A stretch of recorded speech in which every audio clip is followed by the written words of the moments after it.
In this video, I'll walk you through Activity 8, which is today's activity. In this activity, you'll get some practice with some of the concepts from type lectures 8 and 9. So this activity will have to do with things like extraneous and confounding variables and matched pairs designs. Let's start at page 1. On the left side of the page, this diagram is a made-up experiment with 4 participants, and we're told that the researcher assigned the participants to the 2 groups completely at random. The researcher didn't create any matched pairs. Instead, the researcher just assigned people completely at random to the 2 groups. And there's different ways that this could be done. The researcher might have gotten 2 pieces of blue paper and 2 pieces of red paper and randomly shuffled them and then passed out the 4 pieces of paper to the 4 people. That would be completely random, and the 2 people who get blue would be group 1, and the 2 people who get red would be group 2. That would be completely at random. So it looks like by chance, the 2 older people went to group 1, and the 2 younger people went to group 2. And this wasn't the researcher's fault, it just what happened randomly. And on this page, you need to answer these 3 questions. The first 2 are multiple choice, and the third one is short answer. So let's go through them one at a time. This question says, what type of experiment is this? Is it a matched pairs design or an independent groups design? Well, these are 2 types of 2-group experiments. So a 2-group experiment, like this one, can be either a matched pairs design or an independent groups design. In a matched pairs design, the researcher creates matched pairs that are similar to each other and then randomly assigns the participants 1 pair at a time. Basically, each pair is randomly split in half, and 1 person goes to group 1 and 1 person goes to group 2. You actually did a matched pairs design step by step in our last activity. An independent groups design is a 2-group experiment with no matching. In an independent groups design, the participants are assigned to the 2 groups completely at random. Maybe by passing out the 4 pieces of paper like I just described.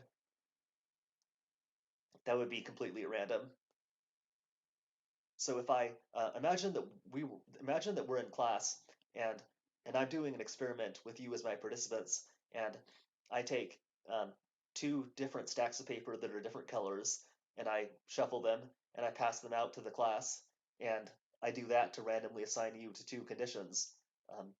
That would be an independent groups design because I'm not creating any pairs. I'm just passing out the papers, and the 2 groups end up being whatever they are.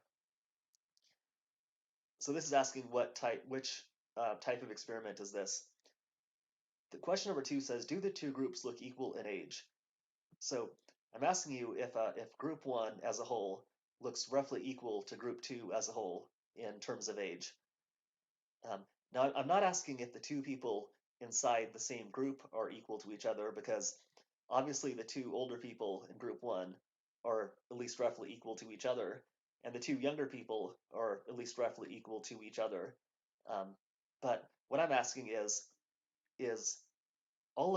group 1 on average equal to group 2 on average? So if you calculated the mean age of group 1 and the mean age of group 2, would the 2 group means be equal or roughly equal? If you think that the 2 group means would be equal, or at least roughly equal, say yes. If you think that the 2 means would be fairly different, choose no. And I'll give you a little bit of a hint right here. When I say older, I'm well, when I say younger, I'm meaning probably around 20, 22. And when I say older, I'm meaning not, well, not like a senior citizen, not but maybe roughly 50 or 50 to 60. So that should help you answer this question right here. And this next question says, there are 2 things that the researcher could have done to make the groups more equal in age. So this is actually an unfortunate outcome. because you don't want, in an experiment, you don't want everyone in group one to be older and everyone in group two to be younger, because it makes it more difficult to fairly compare the groups. For example,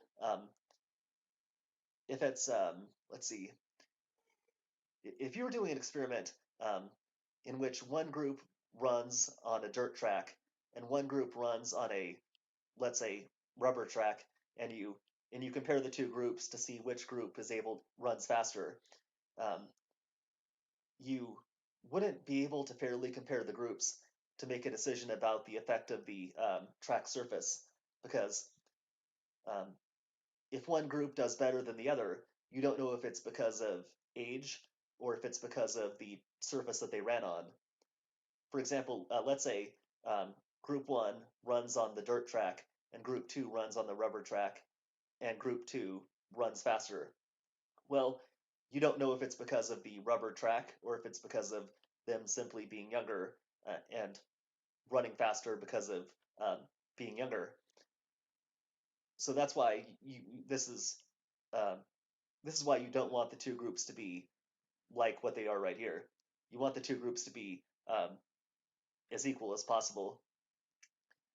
So there are two things that the researcher could have done to avoid this unfortunate outcome. Um, there are two things that the researcher could have done to make it more likely that the groups would end up being equal or roughly equal to each other. And what are they? Um, so we know that the researcher used random assignment, so lack of random assignment is not the problem. Um, it's something else. And based on what we've talked about, there's two things that could be done. Um, when you look at um, when you look at this diagram, you can see that there's only 4 participants. So that should raise a little bit of concern. Um, so think about the fact that there's only 4 participants, and try to think about what probably would have happened if this had been, let's say, 60 people. If there had been 60 participants, and they had been randomly assigned to 2 groups of 30, do you think this would have happened? Do you think that we would have ended up with 30 older over here and 30 younger over here just by chance? Um, or would the bigger sample size have probably balanced things out a little bit? Just think about that. And um, also think about the fact that the participants were assigned completely at random. Was there anything that could have been done in addition to the random assignment to keep this from happening? So once you think of your 2 strategies, just describe them right here. Let's move on to page 2. So here we have another made-up experiment in a diagram. And in this experiment, the researcher didn't assign people completely at random. The researcher paired the 2 younger people and the 2 older people. So pair 1 and pair 2. Then the researcher randomly assigned them 1 pair at a time. So pair 1 was split in half, pair 2 was split in half randomly. And this is what ended up happening right here. So after the researcher created the pairs, well, the researcher did what I just described. And then this question is asking, what type of experiment is this? Just answer that question. And question 2 says, do the 2 groups look equal in age? So just based on the information that you have available to you right here, do they look equal in age? Does that seem to be true? If you think that it's yes, put yes. If you think no, put no. And it might help to think back to our last activity and remember what the purpose of matching is. Um, remember that the purpose of matching is to make the 2 groups equal, or at least roughly equal on something, on some extraneous variable. Let's move on to page 3. So in this experiment, the researcher didn't create any matched pairs. Once again, the researcher assigned people completely at random. So just answer what type of experiment this is. And question 2 is asking, do the 2 groups look more equal in age than they did on page 1. So remember on page 1, it was 2 older in group 1 and 2 younger in group 2. Um, and this is asking, do the two groups look more equal now than they did on page 1? So just use the information you have available here to make your decision. Notice how group 1 is about half and half, and group 2 is also about half and half. Now it's not exactly half and half, but it's pretty close. So just think about that. And then question 3 says, explain why the researcher was able to get roughly equal groups um, without the use of matching. So what we see here is, even though the researcher didn't create any matched pairs, the two groups ended up being roughly equal in age. Um, if you calculated the mean of group 1 and the mean of group 2, the two mean ages would probably be pretty close. So why did that happen? Or how was the researcher able to accomplish that without matching? Well, um, just think about what's different between this situation and the situation on page 1. There's a pretty important difference between page 1 and page 3, um, and what that's what helped the researcher get roughly equal groups.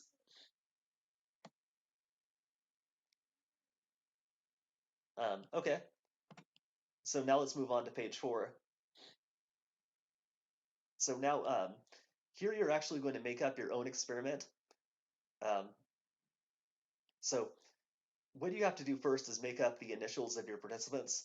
So I want you to give each participant a name, but you don't have to write a full name. You can just put initials, um, like TS or GC, or just 2-letter initials, and do it for all 12 people. So in every blank, put 2 letters, and then decide what your independent variable will be. So your independent variable is the variable that you're going to manipulate um, to create your different conditions. So your independent variable could be something like hours of sleep. And if you put hours of sleep here, that would mean that your two groups are being assigned to different levels of sleep. So if you picked hours of sleep right here, if you wrote hours of sleep right here, you would have to write one level of sleep here and one level of sleep here. Um, so just pick two specific times, like 4 hours, 6 hours, or 2 hours, 8 hours. Um, they can be whatever you want. Um, it's up to you. Whatever you think would be appropriate, or whatever you would do if you were actually in charge of this experiment. So there's no right or wrong answer. So if you write hours of sleep here, just pick two specific numbers and put one number here, one number here. Um, Now, I said you could pick whatever you want, but try to make them reasonable. So it wouldn't make sense for it to be 20 hours of sleep and 50 hours of sleep, because that can't happen in a single night. But it could be 1 hour, 6 hour, or it could be 3 hour, 5 hour, or it could be 0 hour, no sleep, and 8 hours. Um, and if your independent variable is, let's say, um, temperature, you would, or the temperature of the room, you would just need to pick two temperatures and assign one of them to group 1 and one to group 2. So you could write 50, 80. You could write 60, 75. It's up to you. So just pick your independent variable, whatever you want to manipulate, um, whatever you want to expose people to different levels of, write it here. It can be anything you want. Once you do that, pick your two levels of that independent variable, whichever two you would want to use, and um, put one of them here for level 1 for group 1 will experience, and put one of them for level 2, which is what group 2 will experience. That's what you have to all you have to do. And then once you've made up your independent variable and your two levels, what you need to do is assign your 12 participants to um, to the two groups. So so pick let's see, pick 6 people from group one from your participants up here and put their 6 initials in these blanks. So let's say you decide to pick persons 1, 3, 4, 5, and 12. Well, you would just take their 6 initials and fill them in for group 1 for their ID numbers. I mean, their initials. And then take the other 6 people and put their initials for group 2. Um, now, if this was a real experiment, it should be done randomly. But in this um, in this activity, it doesn't. You don't have to do it randomly. Um, it's fine if you just pick 6 people and put them here, and pick the other 6 and put them here, um, because we're not really focusing on random assignment right now. We're focusing on some other concepts. So once you have your initials filled in for all 12 people, what you need to do is pick the time of day for each person. So in other words, pick the time of day that each person is going to be tested at, and then pick the temperature of the room that they'll be tested in. Um, pick the amount of time that they'll be tested, so the amount of time that they'll have to do the task um, in minutes. I think that makes sense. And then make up their exam score.